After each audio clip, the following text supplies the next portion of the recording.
Riwayat hidup belum merupakan pemeriksaan psikologi yang sebenarnya, melainkan baru merupakan pengisian data untuk melengkapi berkas saudara. Gunakanlah pulpen atau ballpoint milik saudara. Mari kita mulai. Sebelah kanan, kertas yang saudara miliki. Lanjutkanlah dengan penulisan tanggal yaitu dengan tanggal pemeriksaan, tanggal 15 bulan April tahun 2020. Setelah selesai, silakan lanjutkan dengan penulisan nama. Penulisan nama diharuskan menggunakan huruf cetak. Dan tulislah nama saudara menggunakan huruf cetak. Tidak boleh disingkat. Harus dituliskan dengan lengkap. Misalnya, nama saudara R. Bagio dituliskan apakah Raden Bagio atau Rudi Bagio. Penulisan gelar kesarjanaan dituliskan setelah nama lengkap. Raden Bagio, Dr. M. Sc.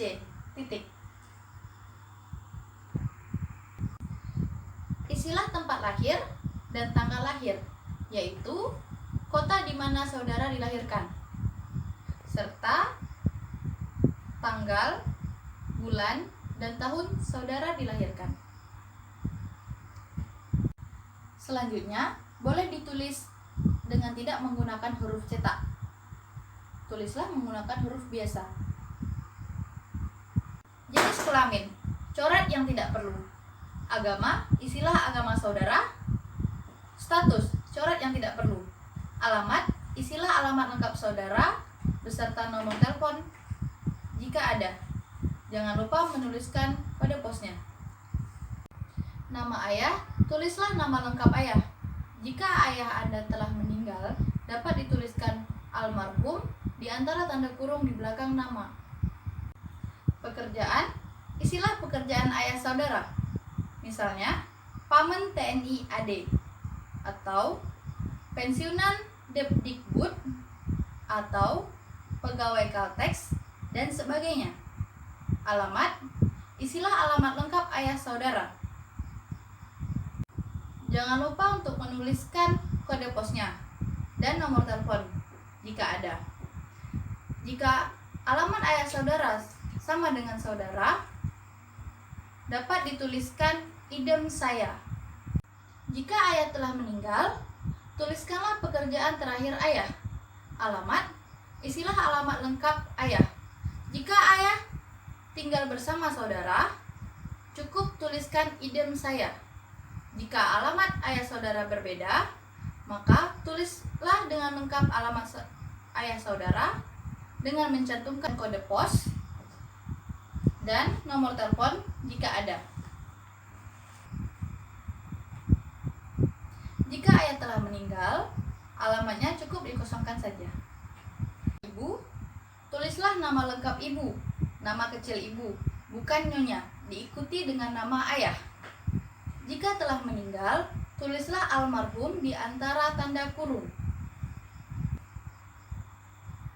Jika ibu bekerja, jika ibu tidak bekerja, tulislah ibu rumah tangga. Tulislah alamat ibu. Jika ibu serumah dengan saudara, tulislah idem saya. Jika ibu serumah dengan ayah, tulislah idem ayah. Jika alamat ibu berbeda, tulislah alamat lengkap ibu dengan mencantumkan kode pos dan nomor telepon. Jika sudah selesai, marilah kita lanjutkan kembali. 1. Pendidikan. Sejajar SD atau sekolah dasar. Tulislah nama lengkap sekolah dasar saudara, tempat atau kotanya, dan tahun kelulusan saudara. Selanjutnya, SLTP atau sekolah lanjut tingkat pertama. Tulislah nama lengkap sekolah lanjut tingkat pertama Anda atau SMP. Lalu tulislah tempat atau kotanya. Setelah itu, tulislah tahun kelulusan saudara. Selanjutnya, sejajar SLTA atau sekolah lanjut tingkat atas. Tulislah nama lengkap sekolah lanjut tingkat atas saudara atau SMA. Lalu, tulislah tempat atau kotanya. Setelah itu, tulislah tahun kelulusan saudara. Di belakang tahun kelulusan, tulislah jurusan yang Anda ambil ketika SLTA, misalnya A1, A2, A3, atau A4. Sejajar univ, garis miring, akad, atau universitas, garis miring, akademi. Tulislah nama universitas atau akademik saudara, tempat atau kotanya, lalu tulislah tahun kelulusan. Jika saudara belum lulus, dapat dituliskan di belakang tahun kelulusan. Yang kedua, kursus atau upgrading. Jika saudara pernah mengikuti kursus atau upgrading, dapat dituliskan jenis kursus apa yang telah saudara ikuti. Misalnya, kursus komputer, tata buku, programming, bahasa Inggris, dan sebagainya. Lalu, tulislah alamat, tempat, atau kota diselenggarakannya kursus. Lalu, tulislah tahun berapa kursus itu dilaksanakan, tahun berapa dimulai kursus tersebut, sampai tahun berapa kursus itu diselenggarakan. Lalu, tulislah instansi yang menyelenggarakan kursus tersebut, seperti LPKIA atau TRIAD atau les privat dan sebagainya. Jika saudara tidak pernah mengikuti kursus apapun, dapat dicoret saja. Yang ketiga, pengalaman bekerja. Jika saudara pernah bekerja pada suatu instansi, dapat dituliskan nama instansi tersebut, jabatan apa yang pernah saudara duduki, alamat atau kota tempat instansi tersebut, dan berapa lama saudara pernah bekerja di instansi tersebut, pada tahun berapa saudara mulai, atau pada tahun berapa saudara berhenti. Kalau belum pernah bekerja, dapat dicoret semuanya. 4. Kehidupan berorganisasi. Bagian ini hanya diisi jika saudara aktif mengikuti organisasi di luar sekolah.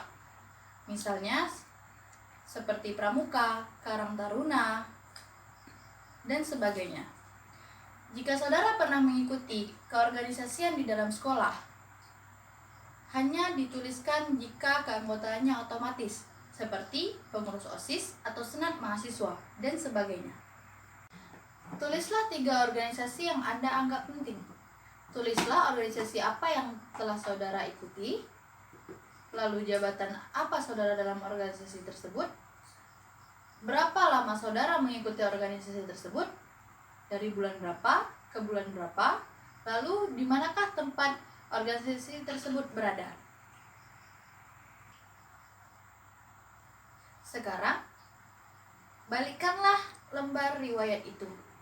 Mari kita lanjutkan. 5. Olahraga. Di bagian ini berlaku aktif dan pasif. Aktif di sini maksudnya adalah olahraga tersebut masih saudara lakukan hingga saat ini, dan pasif maksudnya adalah olahraga tersebut sudah tidak saudara lakukan saat ini. Tulislah macam olahraga yang saudara lakukan, lalu di belakangnya tulislah aktif atau pasifnya di dalam kurung. Kesenian. Cara mengisinya sama seperti nomor 5 tadi. Silahkan saudara lakukan. 7. Kegemaran atau hobi. Tulislah kegemaran atau hobi saudara. Semua terserah kepada saudara apa yang ingin saudara tuliskan. Silahkan.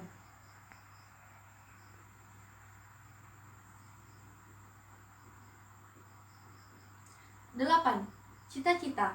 Tulislah cita-cita saudara dengan konkret dan real. Misalnya, ingin menjadi direktur bank, atau ingin menjadi arsitek, atau ingin menjadi kritikus sastra, dan sebagainya. Jangan menuliskan ingin menjadi warga negara yang berbakti pada nusa dan bangsa, atau ingin menjadi ibu atau ayah yang bijaksana, dan sebagainya, karena cita-cita tersebut kurang jelas. Saya anak ke. Isilah dengan mulai urutan atau posisi dalam keluarga. Apakah anak pertama, kedua, atau ketiga?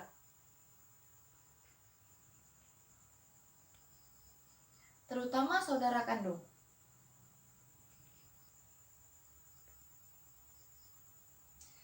Jika saudara anak pertama, saudara dapat mencoret seluruh kolom kakak dan hanya mengisi kolom adik jika saudara memiliki adik.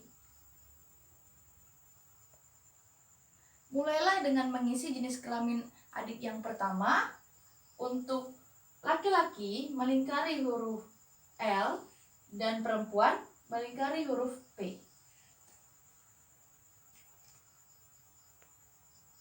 Kemudian isilah kolom sekolah atau pekerjaan, instansi dan jabatan jika sudah bekerja,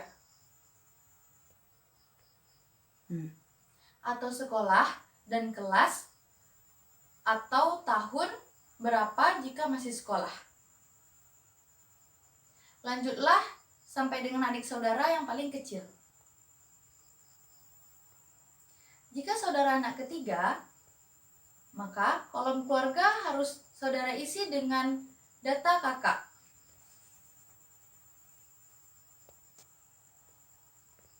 Lingkarilah jenis kelamin kakak, laki-laki atau perempuan, lalu isilah pekerjaan atau sekolah dari kakak saudara. Kemudian lanjutkan dengan mengisi kolom adik jika saudara memiliki adik. Jika saudara tidak memiliki adik, maka boleh dicoret saja. Jika saudara anak tunggal, kolom kakak dan adik dapat saudara coret seluruhnya.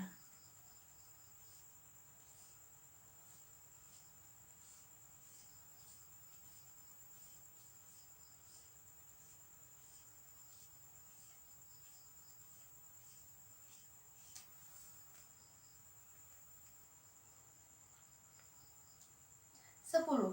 Apakah Anda pernah sakit keras? Pertanyaan ini harus dijawab. Apakah Anda pernah merasakan sakit yang harus dirawat atau Anda merasakan sakit yang cukup berat? Lingkarilah kata pernah. Jika tidak pernah sakit keras, maka lingkarilah kata tidak. 12. Apakah saudara pernah mengikuti psikotes? Maksudnya adalah pemeriksaan psikologi sebelum ini. Jika pernah, lingkari kata pernah, dan jika tidak, lingkari kata tidak. Kalau pernah, jawablah pertanyaan di bawahnya.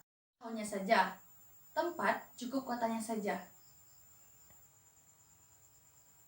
Dan tujuannya untuk apa? Misalnya, pemilihan jurusan, kesesuaian jurusan sekolah, dan sebagainya. Jika lebih dari sekali, harus dituliskan semuanya. Sudah selesai, di bagian bawah garis, tulislah kota tempat pemeriksaan psikologi berlangsung, tanggal, bulan, dan tahun. Pilihlah tanda tangan saudara, tidak perlu ditulis nama lengkap lagi. Baiklah, pengisian lembar riwayat hidup telah selesai. Letakkanlah alat tulis saudara dan telitilah kembali isiannya.